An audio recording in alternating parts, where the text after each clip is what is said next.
Hello everyone, tonight we set sail into the heart of the Atlantic Ocean to uncover one of the most enduring mysteries in maritime history, a story that has baffled sailors, historians, and mystery enthusiasts for over 150 years. This is the tale of the ghost ship Mary Celeste, a perfectly seaworthy vessel found adrift in the vast ocean, its cargo intact, its supplies untouched, yet its entire crew vanished without a trace.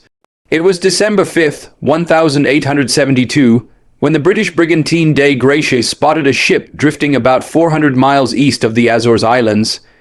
At first glance, the vessel seemed to be sailing normally, though somewhat erratically, as if no one was guiding her.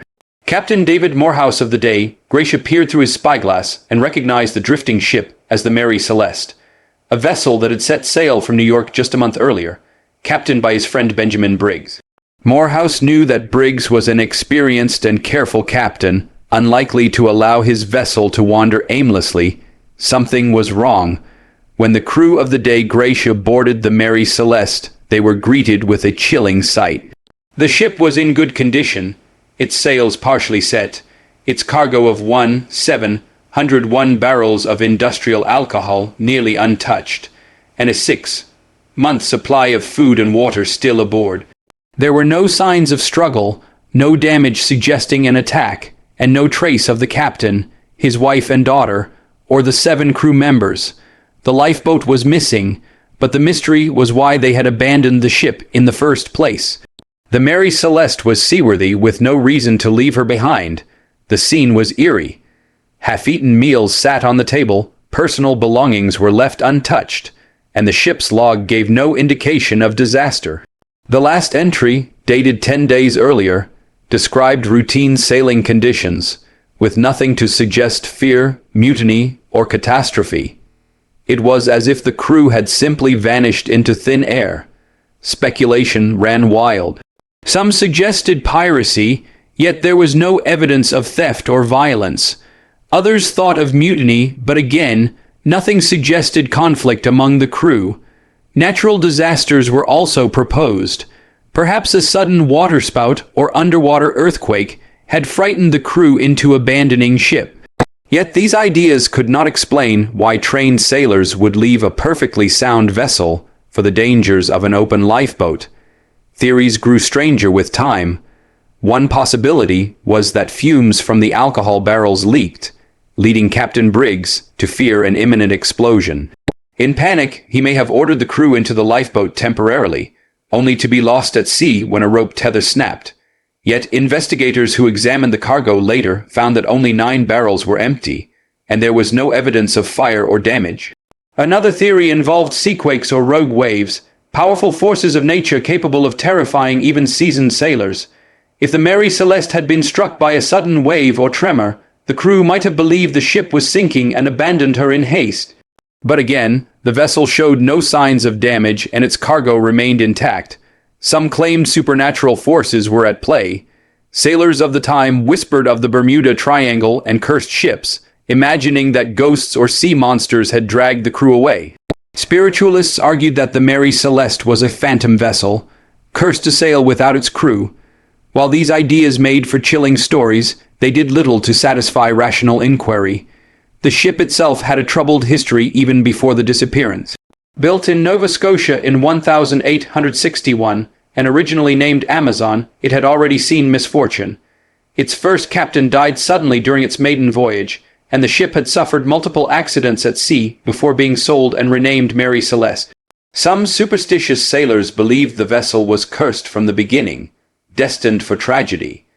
Captain Benjamin Briggs was by all accounts a devout, experienced sailor, known for his discipline and calm demeanor. He had brought his wife, Sarah, and their 2-year-old daughter, Sophia, on this voyage, leaving their older son behind in Massachusetts for schooling. For such a cautious man to abandon ship suggested a dire emergency, one that left no time for reason. But what could have frightened him so much when the Mary Celeste was later found in seaworthy condition? The mystery deepened during the salvage hearings in Gibraltar. The de Grace crew was accused of foul play, with suspicions that they had murdered the Mary Celeste's crew to claim the salvage reward. But no evidence supported the charges, and the tribunal ultimately declared the mystery unsolved. Over the decades, more theories emerged. Some believed the crew had fallen victim to carbon monoxide poisoning from faulty equipment, causing hallucinations and panic. Others speculated that a mutiny had occurred, perhaps involving sailors who then fled in the lifeboat, leaving no trace. But each theory faced the same obstacle. Why abandon a perfectly seaworthy ship stocked with provisions? The Mary Celeste's ghostly reputation grew as she continued to sail under new owners, yet misfortune followed her wherever she went. Eventually, she was deliberately wrecked off the coast of Haiti in 1885 in an attempted insurance fraud, ending her cursed career. But the legend of her vanished crew endured, cementing her place as one of the greatest maritime mysteries of all time. Eyewitness accounts from the crew of the Dei Gratia remain haunting. They described a ship eerily quiet, as if frozen in time. The sails were damaged but not beyond repair, the cargo intact, the galley stocked with food. Yet the silence was overwhelming, a silence broken only by the creaking of the ship's timbers and the endless waves. They could feel the absence, a presence of emptiness more terrifying than any storm. As the years passed, the Mary Celeste became a symbol of the unknown, a ghost ship whose mystery refused to fade. Writers and storytellers embellished her tale, weaving in sea monsters, alien abductions, and vengeful spirits. But beneath the myths lay the chilling reality. 9 men, a woman, and a child had disappeared from a ship in calm seas, leaving behind no explanation. The story of the Mary Celeste only deepened in mystery after her discovery, for every attempt to explain the disappearance of her crew raised more questions than answers. Historians, sailors, scientists, and storytellers all attempted to solve the puzzle, but the ghostly silence aboard that drifting ship has remained unbroken for more than a century. One of the most persistent theories was that of alcohol fumes from the 1,701 barrels of industrial alcohol in the cargo hold. 9 of the barrels, it was discovered, were made of red oak instead of white oak, and were found empty when the Mary Celeste was examined in Gibraltar. Red oak is more porous than white oak, leading some to suggest the barrels may have leaked, filling the hold with explosive fumes. Captain Briggs, a cautious man with his wife and child aboard, might have ordered everyone into the lifeboat temporarily to avoid potential danger. If the lifeboat had been tethered to the ship, it could easily have drifted away, leaving the crew stranded at sea while the Mary Celeste sailed on without them. This theory seems plausible, yet it has flaws. The crew of the Dei Gratia reported no smell of alcohol when they boarded the ship. The hold was well ventilated, and the barrels themselves showed little sign of leakage. Furthermore, would an experienced captain risk abandoning a seaworthy ship for a small, vulnerable lifeboat in the open Atlantic? Another explanation involved mutiny. Some theorists argued that the crew may have turned against Captain Briggs, but again, no evidence of violence was ever found. The captain's possessions, including valuables, were untouched. Moreover, Briggs was known for his steady leadership, and there were no prior signs of discord among his crew. Then there was the theory of piracy. The 19th century Atlantic was not immune to pirate attacks. Could pirates have boarded, stolen nothing, and left the ship intact? It seems unlikely. Pirates rarely spared ships without taking cargo or valuables, and the Mary Celeste's cargo of alcohol would have been worth stealing. Other theories veered into the bizarre. Some speculated about sea monsters rising from the depths, dragging sailors into the water one by one.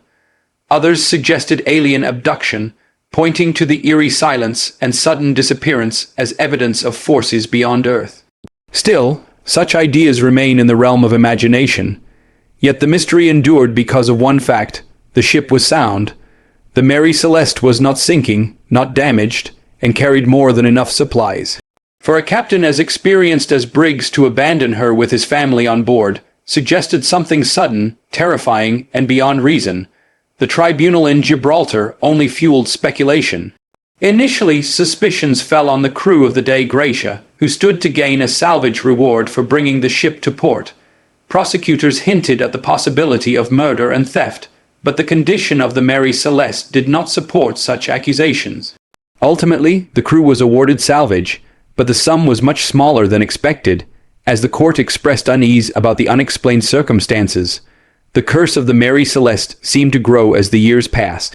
The ship herself sailed on under new owners, but misfortune seemed to follow her. Reports of accidents, financial troubles, and strange occurrences surrounded the vessel until her final demise in 1885, when her last captain deliberately ran her aground in Haiti in a botched insurance fraud. Even then, her legend only grew stronger, as if the sea itself refused to let her story rest. What makes the Mary Celeste so chilling is not just the disappearance of her crew, but the atmosphere described by those who found her.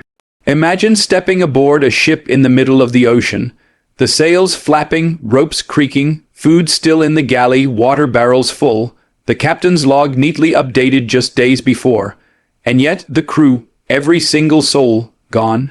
No blood, no fight, no farewell, just silence. Theories about natural disasters remain compelling. Some suggest a rogue wave struck, terrifying the crew into believing the ship was doomed. A sudden waterspout could have drenched the deck and created panic. Even a mild but persistent seaquake could have shaken the ship, making it seem like the hull was cracking apart. In each case, the crew might have fled to the lifeboat in haste, never to return.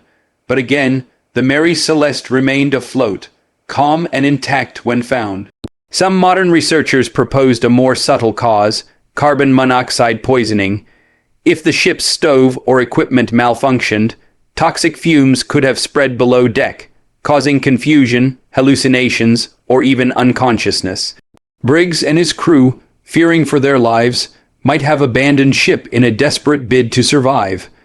But investigators at the time reported no sign of such malfunction, and carbon monoxide leaves little evidence. Of all the theories, perhaps the most haunting is the simplest, that Captain Briggs, a deeply cautious man, faced a sudden, inexplicable fear. Something, whether real or imagined, drove him to take his family and crew into the lifeboat, expecting to return. But the sea, merciless and vast, claimed them before they could. The story of the Mary Celeste has inspired countless retellings. Writers like Sir Arthur Conan Doyle spun elaborate tales of murder and conspiracy, adding fictional details that blurred fact and myth. Newspapers sensationalized the case, and the ship's legend grew with each telling. Today, the Mary Celeste is remembered as the quintessential ghost ship, a vessel adrift, abandoned, and forever unanswered. Maritime historians still debate the case. Each theory has supporters, but none provides complete closure. The disappearance of 10 souls, Captain Briggs, his wife, their daughter, and 7 crewmen, remains unsolved. And perhaps that is why the mystery endures. The sea has always held secrets, but the Mary Celeste stands as a symbol of how easily lives can vanish into its depths, leaving behind only questions. The ghost ship was never just about the crew. It was about fear, the sudden, unexplainable fear that could drive even seasoned sailors to make unthinkable choices. It was about silence, the silence of a ship adrift with no voices to command her, and it was about absence, the empty decks, the missing lifeboat, the unanswered logbook. These absences speak louder than words, echoing across history. To this day, some sailors say that if you pass near the place where the Mary Celeste was found, you may hear faint voices carried on the wind, calling for help. Others claim that on stormy nights, ghostly figures appear in the rigging of phantom ships, a reminder that the ocean holds onto its secrets. The Mary Celeste remains unsolved, a puzzle beyond the reach of time. She reminds us that the sea is both a giver and a taker, a road to fortune and a graveyard of mysteries. Perhaps we will never know what happened in those silent days between her last log entry and her discovery. But maybe that is the point. The mystery itself is her legacy. And so, the Mary Celeste sails on in legend, forever adrift in the waters of our imagination.